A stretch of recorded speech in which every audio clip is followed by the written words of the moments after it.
Assalamualaikum warahmatullahi wabarakatuh. Perkenalkan, nama saya Daiunsa Indah dengan NIM akhir 273 dari kelas 4 ESYG.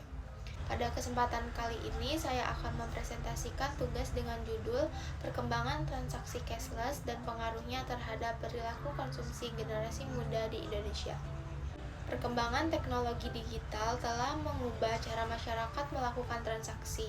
Saat ini, pembayaran tidak lagi bergantung pada uang tunai, tetapi beralih ke sistem cashless seperti kris, e-wallet, mobile banking, dan transfer digital. Generasi muda menjadi kelompok yang paling cepat beradaptasi dengan sistem ini, karena mereka sudah terbiasa menggunakan teknologi dalam kehidupan sehari-hari. Penggunaan cashless memang memberikan banyak manfaat seperti lebih cepat, praktis, efisien, dan aman. Tapi kemudahan tersebut juga dapat mempengaruhi perilaku konsumsi, terutama munculnya kebiasaan belanja secara impulsif dan konsumtif.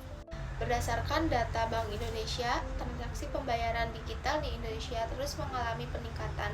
Pada triwulan 2 tahun 2025, transaksi pembayaran digital mencapai 11,67 miliar transaksi. Sedangkan transaksi kris tumbuh sebesar 148,50% secara tahunan. Selain itu, pada April 2026, volume transaksi pembayaran digital mencapai 5,15 miliar transaksi dengan pertumbuhan kris sebesar 108,43%. Data tersebut menunjukkan bahwa pembayaran digital telah menjadi bagian penting dalam aktivitas ekonomi masyarakat. Bagi generasi muda, transaksi menjadi lebih mudah karena cukup menggunakan telepon genggam tanpa perlu membawa uang tunai. Akan tetapi, berbagai promo seperti cashback, diskon, dan gratis ongkir seringkali membuat seseorang membeli barang yang sebenarnya tidak terlalu dibutuhkan. Dalam perspektif ekonomi moneter, sistem pembayaran cashless mampu meningkatkan kecepatan peredaran uang atau velocity of money. Semakin mudah masyarakat melakukan pembayaran, maka semakin cepat pula aktivitas ekonomi berlangsung. Cashless juga meningkatkan efisiensi sistem pembayaran nasional dan memperluas inklusi keuangan. Namun, di sisi lain, terdapat dampak terhadap perilaku konsumsi. Kemudahan pembayaran membuat hambatan psikologis saat mengeluarkan uang menjadi lebih kecil. Akibatnya, kecenderungan untuk mengonsumsi atau marginal property to consume dapat meningkat, terutama pada generasi muda. Oleh karena itu, diperlukan literasi keuangan agar masyarakat mampu mengendalikan pengeluaran mereka. Dalam ekonomi syariah, penggunaan cashless diperbolehkan karena hanya merupakan alat pembayaran modern. Selama transaksi dilakukan secara halal, tidak mengandung riba, gharar, maupun penipuan, maka penggunaannya sah menurut syariah. Namun, Islam juga mengajarkan agar umatnya tidak melakukan israf atau berlebihan secara tafsir atau pemborosan. Artinya, meskipun teknologi pembayaran memberikan kemudahan, setiap individu tetap harus mengutamakan kebutuhan dibandingkan keinginan.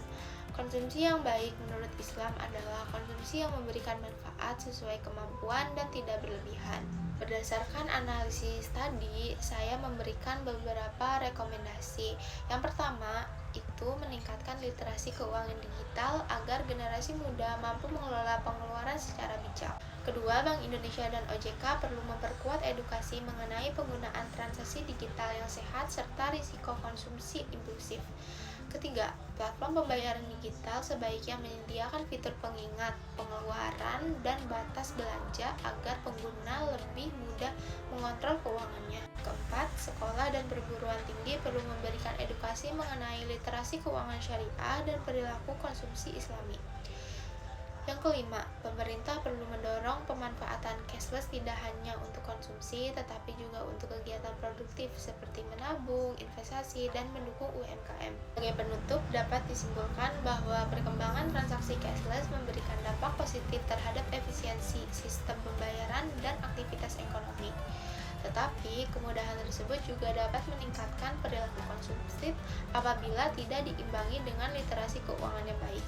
Kalau dari perspektif ekonomi moneter, cashless mempercepat peredaran uang dan meningkatkan efisiensi transaksi. Sedangkan dari perspektif ekonomi syariah, penggunaan cashless diperbolehkan selama tidak mendorong perilaku boros dan tetap sesuai dengan prinsip-prinsip syariah.